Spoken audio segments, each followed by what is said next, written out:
What's good, family? It's Broken Theory. Today we in for a treat. Orlando's own. We got the homie MAVE, man. What's good? What's good? What's popping? What's popping, man? Finesse. Good morning. Nothing Good much, morning. man. Grand Pleasure rising. to have you. Yes, sir. Yes, sir. Real quick, man. Tell the people how you got into music. Oh man, I got into music basically through my family, for real, man. As a kid, we used to throw these like crazy parties and stuff like that. And I used to watch my dad, my uncles, and my grandpa be drunk as hell and singing all like the great Al Greens and Stevie Wonders, Melvin and the Blue Notes, just all of that shit, man. And we would cook out and just vibe, and then as a kid, I would dance a lot, and so it started with dancing. It started there. I would entertain the whole family by dancing and doing certain moves, and then that's why I got a beef with Sammy right now, because the little nigga stole my dance a long time ago, the joint with the guns and shit.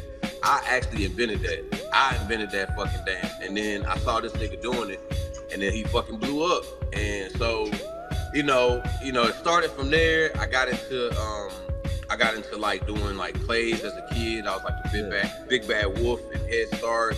I was Charlie Brown for a Charlie Brown Christmas play in like 3rd grade. So I was just big into entertainment. But I think the music part like hit when I went to Louisiana, and I went to Southern University Laboratory School, and in 4th grade I was able to be a part of a varsity marching band for playing snare drum.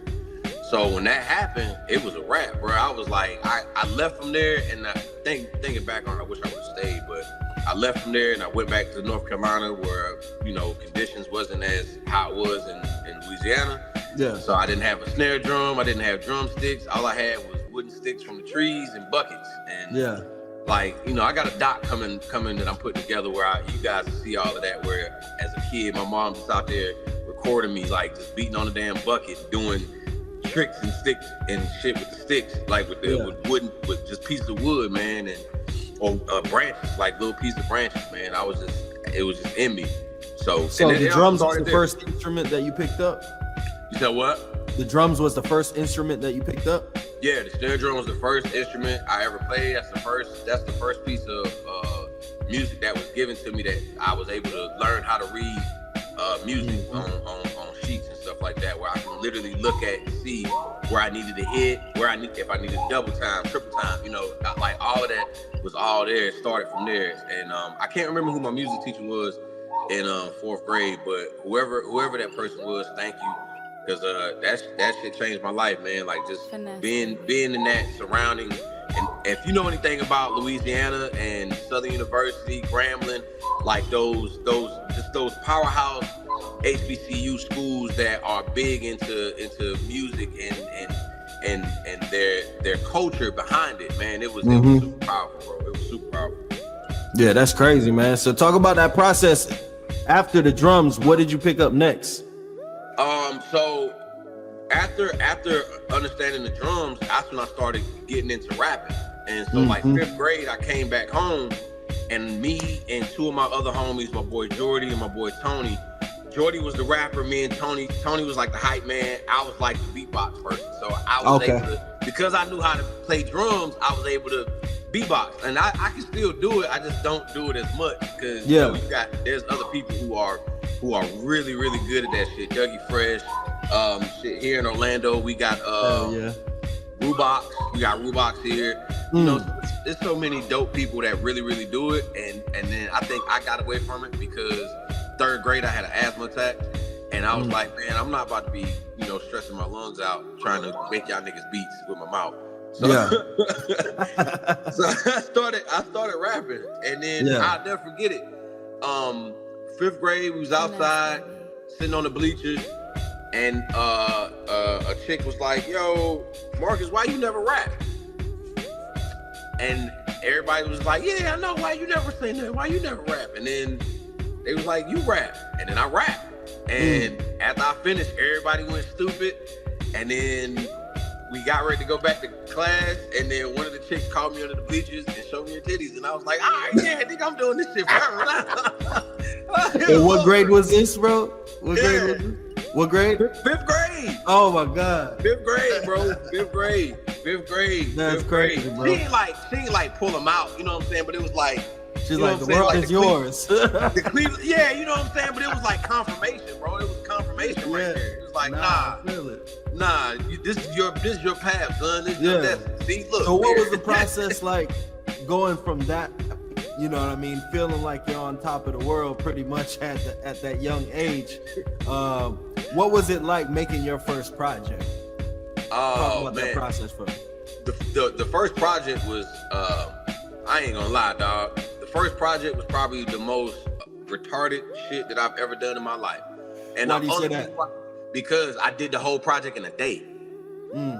I did the whole project in a day. Like, we literally just, every time we put a beat on, I freestyle. All right, next. Put a beat on, freestyle, next. I mean, I view that as like authentic, in your authentic self. Like, you could look back on that like a time machine type thing, like, and go back. You know what I mean? Most definitely. Yeah. But when I go back and I lit, like, the first project I ever made, none of y'all niggas will ever hear. I never put it out. I still got it. I just never put it out. It's not that it's trash. It's not that it wasn't good. It's just, by the time I got ready to put it out, I was already ready to be a producer. And then I was just like, nigga, I ain't about to do what everybody else been doing, just jumping on people's beats and shit. And if you recall, when I dropped that the last time I rapped over somebody's beat, what did I say? I said I hate doing this. Because it on feels the Drake like joint. It feels like I'm fucking other people's business. That's what I like, dead ass. That's how embedded I am into this. I don't even like jumping on people's records if they don't tell me, like, yo, I want you on this record. Yeah, like, I got you. Nah, bro. That's dope. But talk about that creative process though, as far as like when you hear something, is it like you need time to sit with the record and like build up, or like would you still same day get ready to release the record the next day type thing? I mean, like the one we just did, like that process, how we did it, shit. After I finished my part, I was ready to release it the next day. But it all depends on the process. It all depends on who I'm working with, who I'm dealing with. Because, you know, there's like I could be in the studio with Nico and people from Colors and stuff like that. And I may just sit in there and not do nothing. I may not want to rap. They may want me to rap, but I may not be feeling what's going on. I just may want to be there just to help. You know what I'm saying? So I got you. It just depends for real. I will say this, like in my process of recording, how I like making music, there's certain things that I don't like. If I'm feeling the music and the beat is fire and I have something on my head that I can't write down, I'm rapping on that shit right then and there.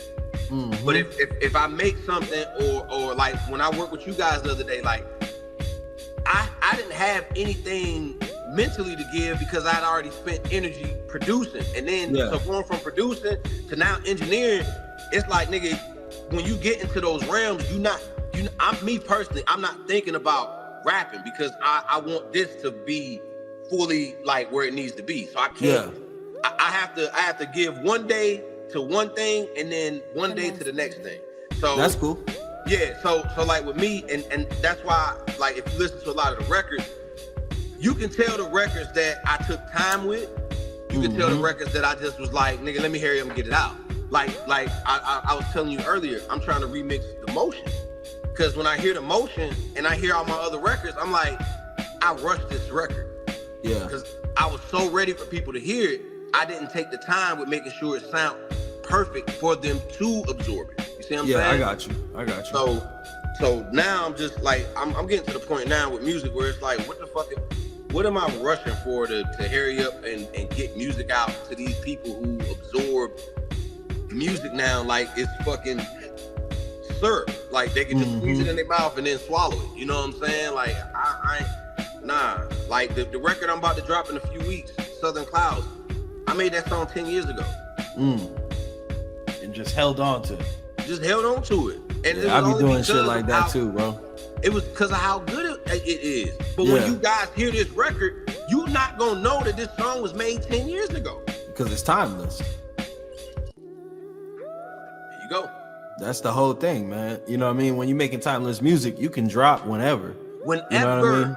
And it doesn't matter when you made the song. Like Jay-Z, he could go back from when, you know what I mean, he first came in the game, and you know what I mean, it's authentic. It's still gonna sound like you. It's still in a place like, you know, you may remember that place that you were when you wrote that specific song. I know you probably do for that song. You know what I mean? So when I first made it, when I first made that song, I was you know, my son was about to be born soon. So I was at that time when I built the relationship with that producer, you know, I was coming off some energy that nobody knew about because of the simple fact that nobody knew what was going on behind closed doors. Yeah. So like behind closed doors, I'm being told, yo, Crit listens to your music. Crit loves your music. Crit's telling me to keep working with you. Crit's telling me to keep making music with you. All right, yo, I'm about to get you this record with Crit. You see what I'm saying? And these are all things that happen. You know, these are all things that happen. That's how I got the record with Big Crit. So, and it was the most authentic and like cool way. Now, granted, we wasn't in the same studio together, but in this day and age, it doesn't always have to be like that. You know what I'm saying? Like I'm cool with that. I know he knows who I am. He knows I know he knows who I am. We've met multiple times. You know what I'm saying? His people know who I am. It's like everything that needs to be authenticated is authenticated. I think the beauty in it all was I ain't have to pay a dime for none of it.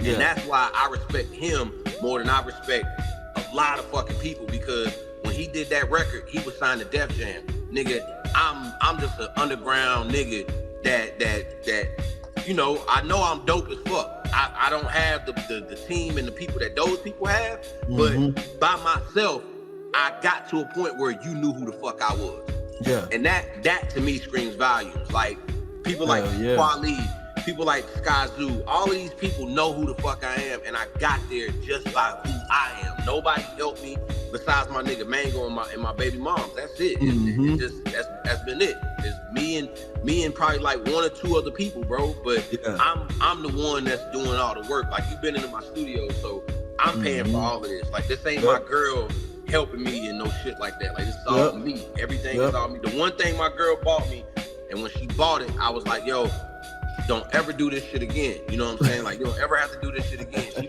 bought me my first machine. Yeah. She literally bought me my She bought me this motherfucker right here. She bought me this. She was the one that bought my very first machine. She knew how bad I wanted it. And the only reason why I told her not to do it is do the shit like that no more is because I was like, this is my dream. This is what I want. When you take pride in paying for everything for your dream and everything. Yeah, exactly. It was more like when I'm able to afford it, that's when I know it's meant for me to have it. You see what I'm saying? So, but granted, she got it for me, and I appreciated it, and shit, I went and copped the MK3, and then we got the Plus, the brand new one, the Plus. We got the Plus. Now I will admit, she did help me with the Plus. I ain't even gonna lie, but I did ask her to help me with that one. I did. I ain't gonna bullshit about that. I did ask her to help me with that one.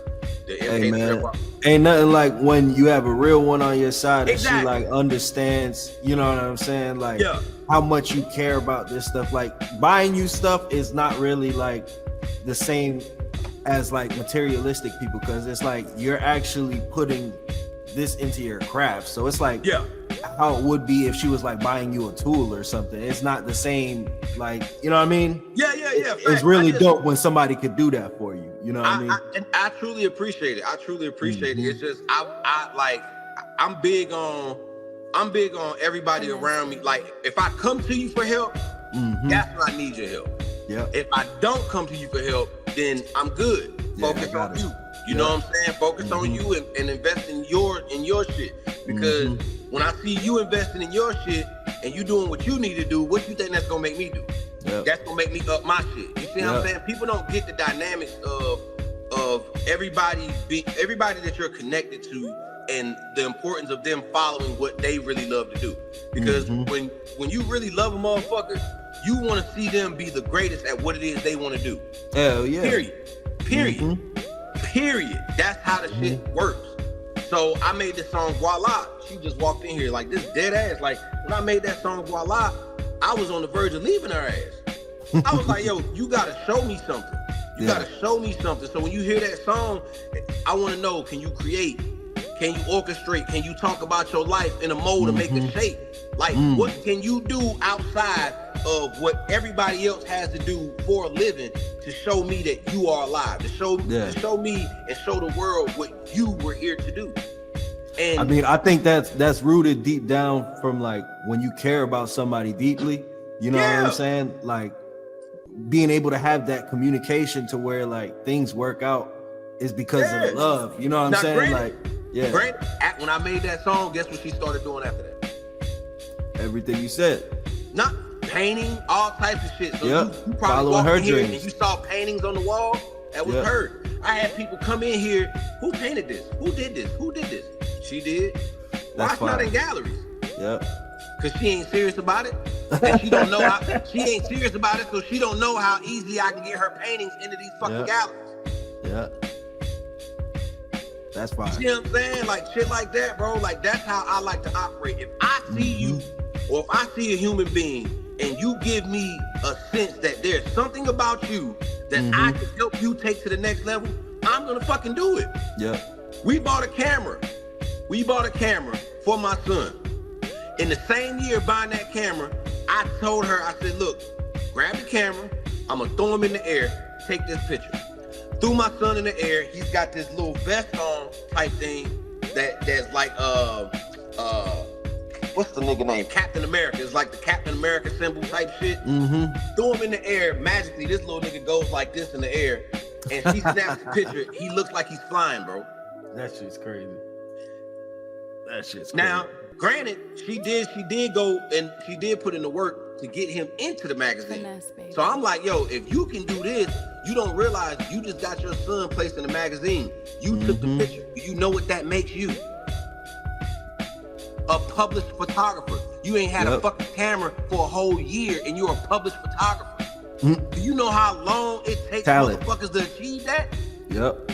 Sometimes, man, God will bless you with more than one gift. So it's like, you know what I'm saying? At the grace of like whatever you want to do. You know what I'm saying? It's like wherever you want to go with it, you can. You just have to see it. You just gotta fall. You gotta live. You gotta fall into it. You gotta think into that shit. Cause like I'm telling her, I'm like, yo, like you don't understand me. Like you did something that it takes some people 5 to 10 plus years before they become published.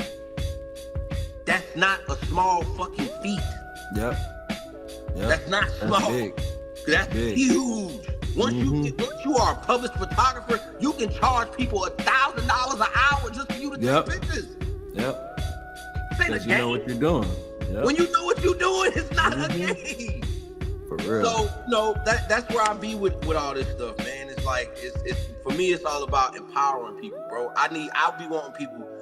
I started living by this notion that everybody's an artist, and we all are. Everybody's an artist. Nobody was meant to be just what they were meant to be. Like, but there's artistry in everything. Like my girl, she's a server, bartender. There's an artistry in that. Yeah.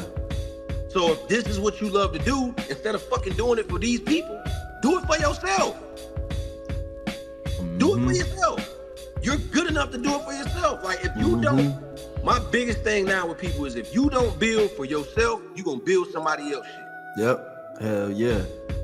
And you're going to make them rich in the process. And when it comes down to it, you dispensable. You know what I'm saying? So it's like anything come up. Break an ankle, break a leg. The business depends on you. You know what I'm saying? But with it like that in the place, other people, you know what I mean, working for you, you making money. You know what I mean? You don't need to, you know, be involved at all. At all, bro. I don't know. Like I said, man, a lot of it, like it just comes down to, you know, me just when I see things in people that gives me the energy to be like, all right, I can believe in this person. I can believe in them. Then I'm all in, bro. I'm all in because it's just like I be wanting to do for people what nobody did for me. There's people who believed in me, but because I had so much belief in myself. They felt like anything that they said wouldn't even matter. And you know what the fucked up part is? What's up? Finesse, baby. They absolutely correct. I don't need nobody to put a battery in my back. I am the battery. Like, I am the motherfucking battery. Like, Jay-Z could tell me, your rap's right, and I'll be like, nigga, I still kill you. You got me fucked up. You ain't kill me off the top. You not fucking with me off the top. Put a beat on. I'll make you do what Freeway did. Put a beat on. Yeah. Like, that's how I'm coming against any, like. So where did you think that came from, you know what I mean? I would say probably that's been instilled in you since like childhood, no? Coming from that damn farm. Mm-hmm. When I made it from that farm, when I came up, when I grew up, and let's talk about that process. Talk about the farm real quick. Yeah, so I grew up on a farm, bro. Like we cropped tobacco, like nigga 8, 7, and 8, and I'm out with my aunts picking cucumbers at like 4, 5 o'clock in the morning, my nigga. Like, and that's what we did for money. Like we would get these big ass potato sacks and fill them up like with cucumbers the way you pick them, because cucumbers can grow super huge or they can be super small. Mm-hmm.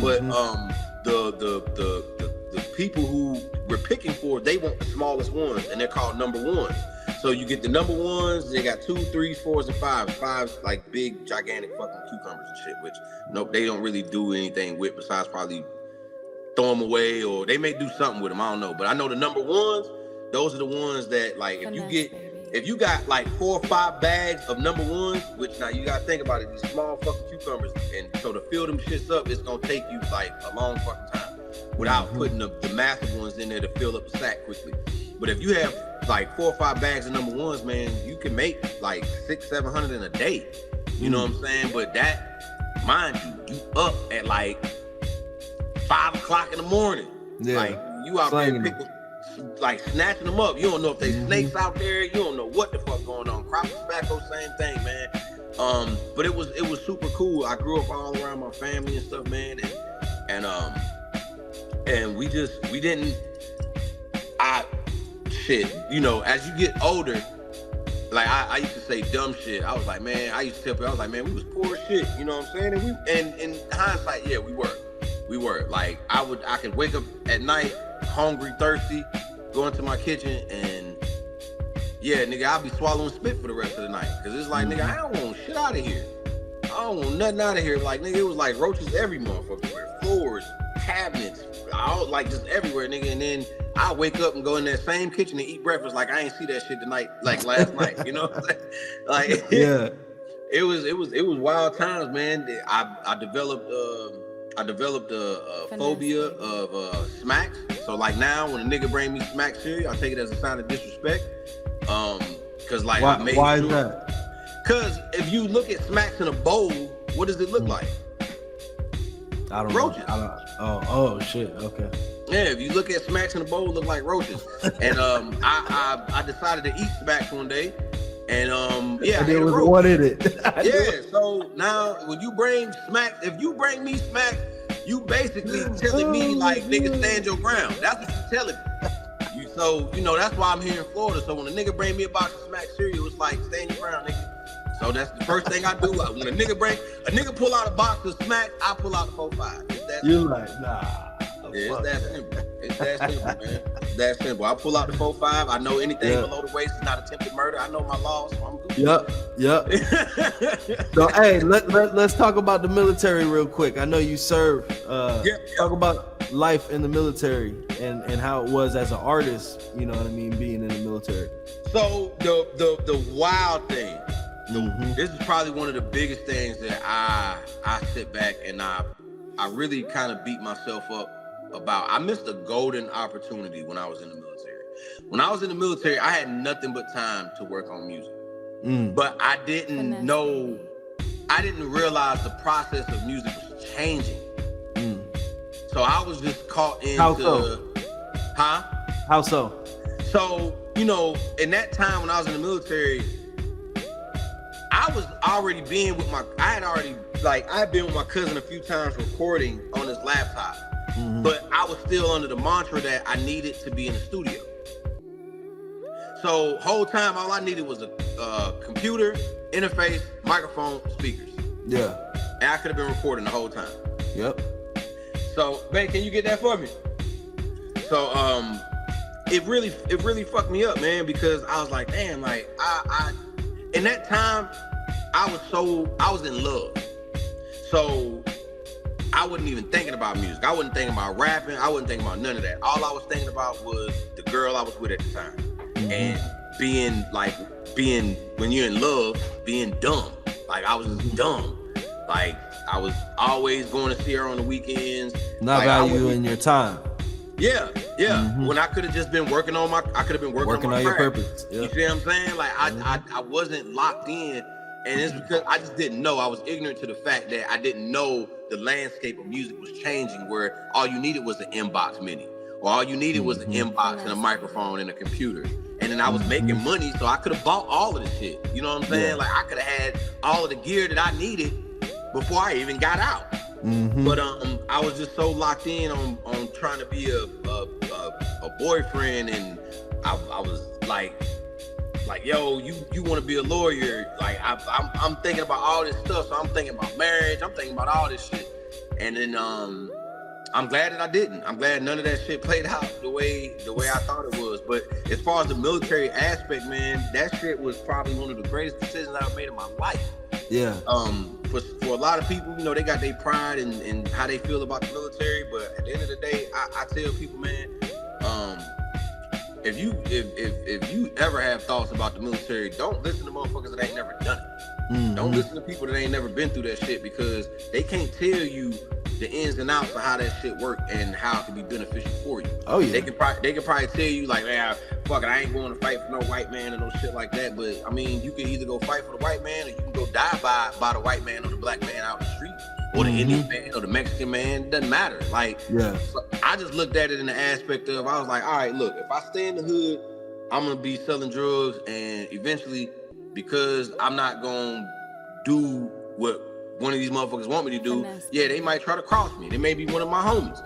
You never know. So I'm like, nigga, if I'm gonna die, I'd rather die fighting a war, and then my mom or my pops come out for $500,000, and nigga, it's whatever.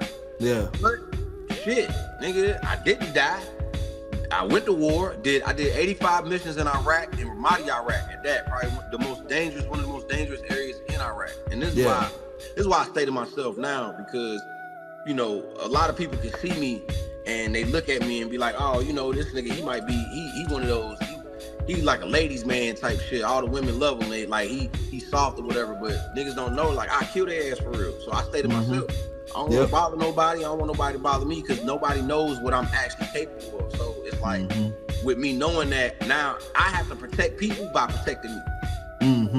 That's how I keep my sanity, and I keep myself together. I don't like being in large groups of people no more. Like, it ain't no PTSD shit. It's just me just realizing, like, I'm always on point. And if I'm around 100 motherfuckers that ain't on point, then now I'm not on point, because ain't none of them motherfuckers paying attention. So I get fucked up just off rip of showing up and shit. Yep. Just for showing up. You know what I'm saying? So it's like, man, nigga, I don't liable to do anything. I know the feeling, bro. Yeah, bro. Like, man, nah, bro. I like being with my nephews and my son and my girl. And then if my girl blessed me with some of her beautiful friends to be around me and shit like that, like, that's what I like. I like now. I'm at that point. Like, after the military shit, like I said, I did 85 missions in Iraq. I played semi-pro football. I was about to go to. I was getting recruited by the University of Texas, but I separated my shoulder, and then I got in trouble at the same time for marijuana and shit. Which, I mean, I can sue the government now, but that's another note. but that's why I'm such an advocate for marijuana as well, because, you know, they ended my career because of that, and I was a great Marine. I was great at doing my job. I was great at making sure I handled my business. So what? I fucking got high from time to time. It didn't stop me from fucking being great. It didn't stop me from making sure I didn't protect my Marines. It didn't stop none of that. If anything, it motherfucking helped me. It kept me focused. You see what I'm saying? So that's why I'm such a big advocate for that now. And I'm probably gonna be one of the first veterans that, by the grace of God, I get the government behind my plans and my ideas to help veterans that need medical marijuana and marijuana for pain and things of that nature, man. So, that's beautiful, man. Yeah, bro. That's dope. But yeah, so yeah, football, all of that good shit. And then I got out, and then that's when I started pursuing my music career. That's when I really started going in, and like when you are meant to do something, bro, God works in mysterious ways. Oh yeah. So my stepmom, you gonna make sure you see it through. Yeah, my stepmom, every time. My stepmom was like, all right, you want to do music. All right, I'm gonna help you. So magically, she found this guy who's like a church musician or whatever. Mm-hmm. And he gave me a table. He gave me 2 tables, an inbox mini, this AT4040 right here, some M audios, and some Sennheiser headphones for $300. This mic. That's crazy. This mic right here. That mic alone is worth $300. Till this day. Mm-hmm. To this day, it is $300. When I found that out, I was mind blown, bro. I was like, I looked it up. That shit's crazy, man. I'm like, yo, hold up. Wait a minute, wait. I got an inbox mini, M audio monitors, 2 tables, headphones, and a microphone for $300. I just checked the price on this mic like 2-3 years ago. 2-3 years ago, and it just blew my mind. And I was like, now, I want to get to where I want to get to, because I want to be able to go back to that guy, ask my stepmom, like, yo, where's this guy at? And I want to go back and triple or double the amount of what I spent with him and just give it back. You know what I'm saying? Mm-hmm. Like, yo, I know what you did now. Mm-hmm. You know what I'm saying? Like, I know what you did.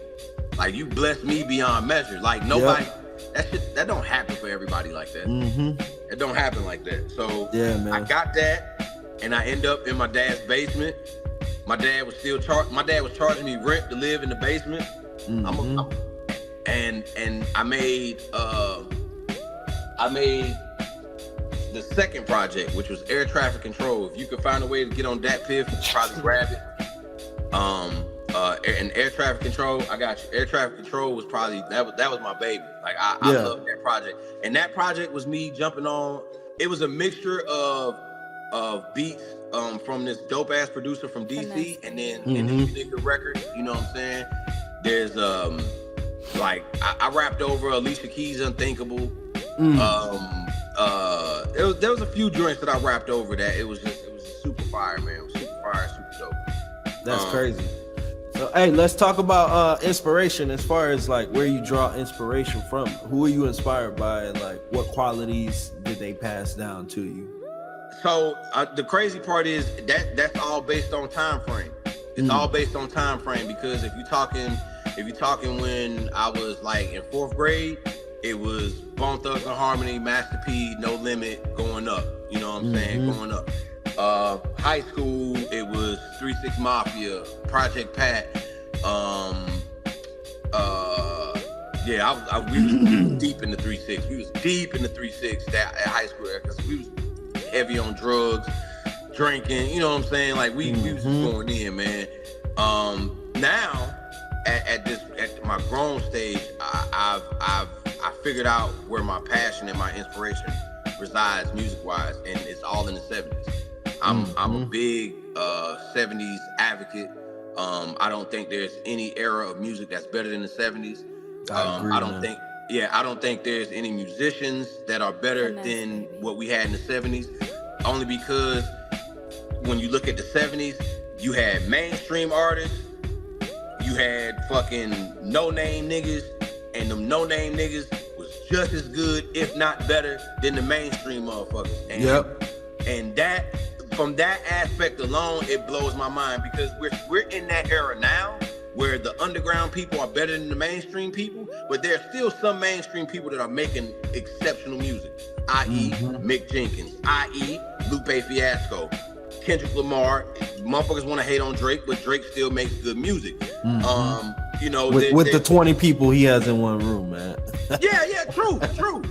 But what I've learned though, Fly, is that all of those guys have 20, 30 people in the room. It's niggas like me and you who don't have that. That's why I can never just look at them niggas like they better than me. I just can't. Y'all got extra people. Even if it's a fucking mix engineer, Yeah. Even if it's a nigga that is arranging drums, Yeah. you have people. Cause that shit take energy, man. You know what I'm saying? To be able to just like sit there and just etch away at the product. You know what I'm saying? And especially when you made it, it's like you gotta have a certain level of energy. You know what I'm saying? At some point, you get like, man, I'm done with this song. Like, I don't even want to mix this shit. It's not coming out right now. Fuck that. Bro, I'm to the point with music now. Like any music that I put out, I don't even want to go back and mix it. I want to send it to somebody else so they can mix it. Yeah. Because it's like once I'm done with it, I'm done. Yeah. You know what I'm and saying? It's actually a privilege though to be able to do that. You know what I'm saying? And it comes with like having other skilled motherfuckers around you, because like when you're able to trust somebody and just be like, yo, this is my record, I love it, but I'm done with it. Like, I'm done with it. I'd rather pay you to do your thing, and then you get it back and you hear like a completely different mix. You wouldn't have done that shit. You wouldn't have, you know what I'm saying? And it's like, what the hell? Yeah, I love it. You know what I'm saying? I'm slowly trying to get to that point. I have about 2 people that I feel comfortable with. Like if I had to send them a mix and pay them. One of them is my boy Dan. The other person would probably be yourself, only because I've heard multiple records and I'm like, I like this. I like this. Nah, I appreciate it. I like this. I appreciate it. There's not many other artists that I hear their music and I'm just like, all right, I can fuck with it. I can let them fuck with my shit. And like my criteria for artistry now has changed. Like before, I used to just be like, yo, if you rap good, you could be the GOAT. Now it's like, nigga, if you don't rap, produce, record, come up with your cover art, come up with the fucking ideas for the video, nigga. You ain't like, even in the fucking question. You ain't even in the conversation, nigga. You ain't even in the fucking conversation. For real, bro. Like you ain't even in my conversations right now, like that. But it's like on some crazy shit though, bro. Because like that's what it's come to with the internet and stuff like that. Because like you said earlier, people consume at such a high rate. So it's like, you know, they rinse and repeat. And that's how a lot of people got their styles. But then when that style isn't relevant, bro, it's like they have no skills whatsoever. None whatsoever. And then they just stop. You know what I'm saying? The true color they just show. Stop. The true color show, bro. The true color show. So that's why it's like, I don't even like talking music with niggas who don't do like what me and you do, because they not gonna understand where I'm coming from. Hell no. They just gonna think like, nigga, but nigga, look at everybody listening to this. I don't care that everybody listening to it, nigga. You heard Travis Scott's new album? Like what? You said who? No, I'm saying like that's a conversation starter for motherfuckers like that. Like they think music industry and they just, you know what I mean, completely go with based off of the shit that's relevant. You know what I mean? Fuck, I don't care about none of that stuff no more. I don't fuck with the industry at all. Yeah, bro. To me now, it's I'd rather just like block out everything. I listen to mainly 70s music.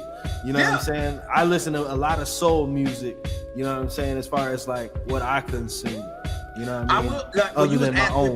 When you was asking me about inspirations, I think one of my biggest right now, I don't know if you're familiar with Kenny Gamble. Kenny Gamble is a huge inspiration for me, because sonically, the music that him and his partner made, Gamble and Huff. Yeah.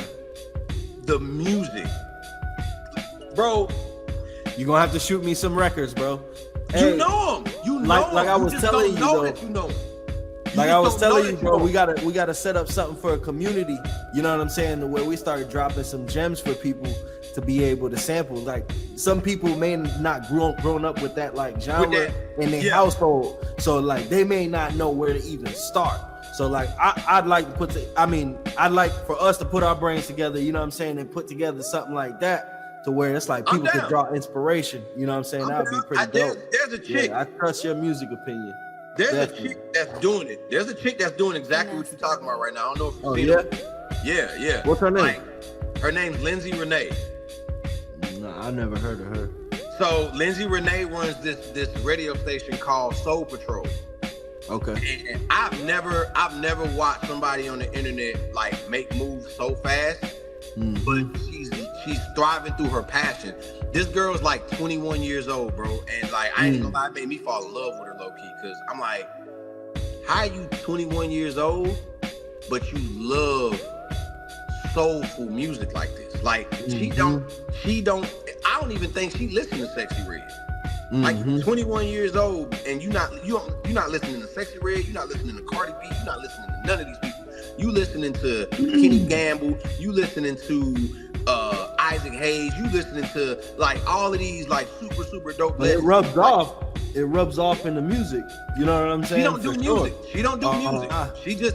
She just solely puts people on to 70s and 80s music. I don't even think she tapped into the 80s yet. I think she's strictly in the 70s. Yeah, I'm gonna have to fuck with her, because then I'm gonna get some sample recommendations. You know what I'm saying? So I said that to her. I was like, yo, you should send me some things to sample, but I feel like she's so like caught up in what she's doing now. Like she don't even like when you see her content, bro, you gonna see why she's so fucking beautiful. So beautiful. Yeah, man. Send me her stuff, bro. I will. Definitely would like some inspiration, you know what I'm saying? Sometimes like on that note, bro, like sometimes it's really hard as a creative when you do all of that stuff to not get like burnt out in the sense to where me personally as a creator, bro, to where like I just don't even want to bother with it. Like especially like mixing and mastering. Yeah. There was a point, bro, to where I got like, man, I'm not doing my album, bro. I will tell you this. The only reason why I've gotten more comfortable with mastering is because of Isotope. Okay. Ozone 11. That has made mastering for me like fun. Like I'm happy with mastering my own stuff now. Like, cause it gets me to a point where even if it's not where I like it, I can start tweaking stuff and then I get it to where I like it. Yeah. And then it's cool. You know what I'm saying? And then I've kind of minimalized my master bus to like 2 or 3 plugins. So it's like Ozone and SSL plugin here and there. You know what I'm saying? And then if I come across something new I want to use, and I might try it. But yeah, man, like that Isotope has definitely helped me a lot with my mastering and stuff like that. Isotope, Slate Digital. I just bought. I told you I was gonna buy the Guard Particle. I just bought the Guard Particle the other day. Okay. It was on sale for $79, so I bought it. Yeah. And it's not like I needed it, but everything's about time. So if I can buy a plugin that has like 3 plugins in one, so I don't have to personally go and find those plugins myself, then all right, $80, cool. Yeah. Because I mean, you're saving time. You know what I'm saying? Yep. So like, what would you say is like go ahead. Yeah, go ahead. No, I was gonna say, what would you say is probably your favorite VST in your process? What do you like to fool around with? You can give a couple if you got them. You talking about like just like sounds? Yeah. Slate, bro. Slate got this thing called Anna 2. I used that bitch the other day, bro. Oh my God, I had so much fun playing with that. Like, because only reason why I ended up pulling it back out was because when I looked at the, you know, all the companies have a hub now where you can go and update your plugins and stuff like that. Yeah. And they was like, yo, Anna 2 got all of these extra sounds and new sounds now. So I was like, damn, I was looking for new sounds. So I was like, let me just fuck with it. And I made an original beat the other day, and it came out so damn fire. I was like, all right, yeah, like I like this joint. But it's called Anna 2, and it's like a bombardment of like sounds. Like it's a lot. It's in the same realm as an Omnisphere, or you know what I'm saying, Nexus. How much is it? So I just paid a monthly fee of like $16 a month, but it comes with that plus the plugins. Okay. So I use their plugins as well. You know what I'm saying? Like they got different plugins that I like to use on vocals and different things, and then like Slate just gives you a bunch of plugins to use. Like I'm not even gonna lie, it's like Isotope. Like it's a bombardment of plugins, but everything has a special thing. Like they have this one plugin. Slate has this one plugin called the Infinity EQ. And that's like my favorite EQ. Like I use that EQ on everything. Hell yeah. Only because it's a dynamic EQ. I could side chain from the EQ. I could do everything right in there. I can mid side. I can work the mid side on that EQ. That joint has attenuation, so I can see the levels as everything hits. I can literally, if I'm hearing a frequency, I can see it on there, and then I know, all right, let's go in there, cut that shit out. Take it out. Yep. So, hell yeah, man. Well, hey, man, I appreciate you stopping by, man, letting everybody know, you know what I mean, who you are in my fan base. What are you working on right now that's coming out next for you? I ain't gonna lie, bro. I'm on people's ass right now, bro. Like, Southern Clouds coming out in about a week or two. Okay. I got a song called Energy Lapse featuring yourself, Jay Ultra. Trying to drop that bitch ASAP. Yeah, I've been listening to that song. I've been listening to that song every day. I've been listening to that song every day. I haven't banged it in the car yet because every hit. time I listen to it, I'm just around the house or anything. But like, I remember when we was like making it, how it sounded. I know that shit is crazy. I'm about to play it on the speaker right now. It hit. It hits, man. It hits. I played it for my cousin the other day, and he was kind of faded. And he was like, "Yo, who was the dude at the beginning?" And he was like, He probably could have stepped it up more, and I'm like, nigga, you gotta listen to what he said, nigga. He's like, all right, I gotta go back and listen to it, because I mean, like, your part in the song is my favorite part of the song. Like, and I said one statement to him, and I feel like we're gonna do this for the merch, and I'll cut you in on a percentage of the merch and shit like that. But all right, man. The best part in that song that you said was, "For money, I never asked God." That's the hardest line in the whole song. That's the hardest line in the whole song. I mean, that's just where I'm at, bro. You know what I'm saying? Like, right now,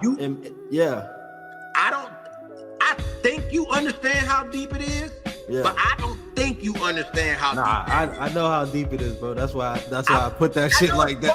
I'm saying, because you wrote it. You wrote it. You know what I'm saying? I know it's fucked up for you to say that, but I just, like, when I heard that, you don't know how deep your old bars are. You don't know how deep your shit is, nigga. You don't know how deep that was.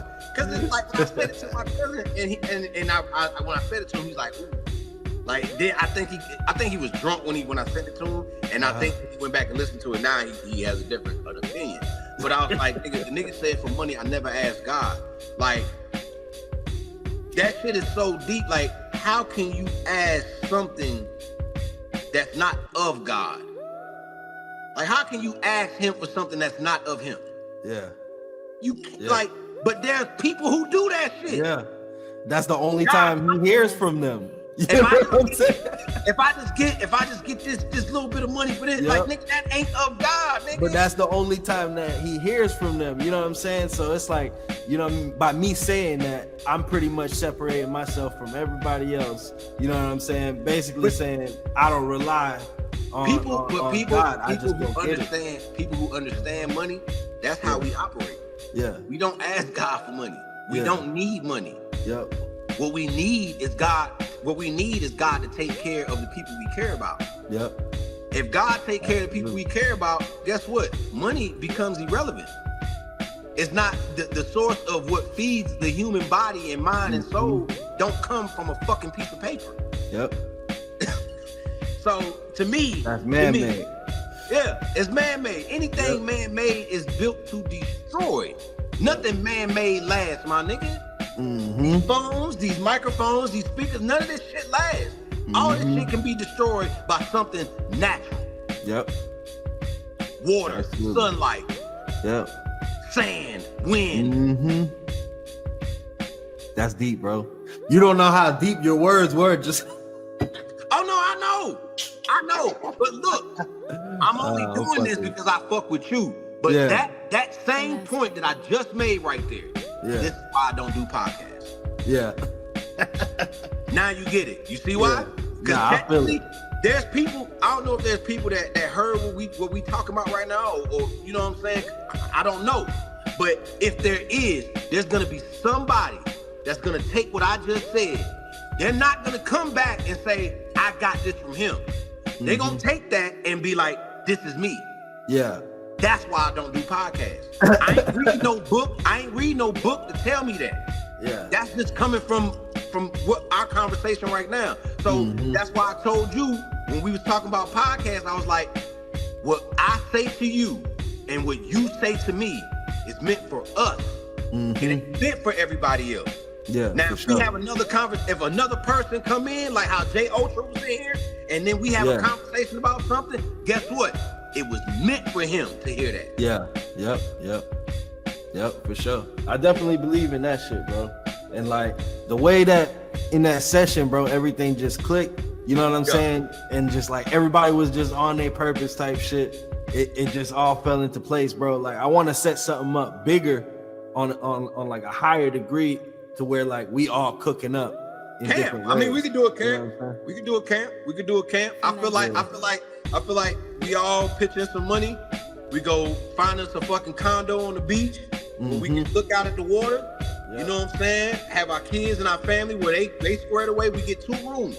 We get a room for music, room for family shit. You know what I'm saying? Room for family shit and rock out, bro. And rock out. Like, cause that I mean, everything about me now with creating is just like, at least for the future, is gonna be, where am I creating at? Like I love creating in my home, but I've learned that whenever I'm outside of this space, the energy makes me create something totally fucking different. Some of my best beats that I made this year alone, I wasn't even in this country. That's fire. I was either in Turks, I was in the Bahamas, I was somewhere, or I was just out in the middle of the ocean. You know what I'm saying? Cruising with my family. You know, just out in the middle of the ocean. And then I started doing this thing like on Carnival Cruises now. Nobody else does this shit, really. Nobody else does this shit. I know I'm the only nigga that does this. Right now, I'm building a reputation of being on Carnival Cruises, and I'm just this guy sitting somewhere on the boat, and I'm making beats. And people are just coming by. I've gained at least, 5 to 10 followers every time I've gotten those cruises, and I've done this. And I just sit somewhere and I'm making beats, and people just come and you just see them looking. They want to know who you are. They want to know what you're doing. I had one chick on the last cruise just come up to me out of nowhere. Let me hear what you're doing. Let me hear what you're doing. I'm like, all right. Gave her the headphones, and she just started dancing. She's like, oh shit, oh shit. You know, like, and so she making a spectacle, and now everybody looking at me like, who is this nigga? You know what I'm saying? So then, and it's so cool because people would not expect to come across a dope ass nigga on a cruise like that. But you know, at the end of the day, man, it's like I gotta get in where I fit in. So, and now it's like I said, I've never seen nobody else doing this shit. So I know I'm one of the few fucking people. I know I may be the only nigga that gets on a Carnival cruise and pull out a fucking beat machine and just look at the water and make beats. And then, but people ask me, they'll come and ask me, they'll say, so, like why are you doing it like this? Or when I'm on the beach, why am I out making beats? And this is what I tell people, why I'm always near the water and why I'm always at the ocean. This is the one gem I'm gonna give everybody before we get off this shit. Every human being should, even if you don't get in the water, just go and look at the ocean. Because the ocean will make you realize how fucking minute and how small you really are. And once you realize how small you really are, now what it does to your psyche, your mind, body, and soul, is you're able to create. Want to do more. Because you see something greater than you. When you see something greater than you, it makes you want to be greater. So I make some of my best shit looking at the water. And I ain't gonna, now I will admit, this is the difference between me and the rest of the fucking world. That idea didn't come from me. That idea came from No ID. When No ID was first pushing the machine for Native Instruments, he said, man, I'll just pull up to the beach and I'll just sit in the car and I'll just make beats. And I was like, that shit sound ill as fuck. Like, making waves, looking at the waves. So when you hear the song, when you hear my project currently, and you hear the song R&R, and I say, comfort for me is by the sea. I am one with the waves. High tides or low tides, I see music for days. This is all living shit. You know what I'm saying? It's all real life. This is my real life. With now, that's why I rock with people like yourself. We make music about our real life. It ain't about the other shit. It's where we actually are. So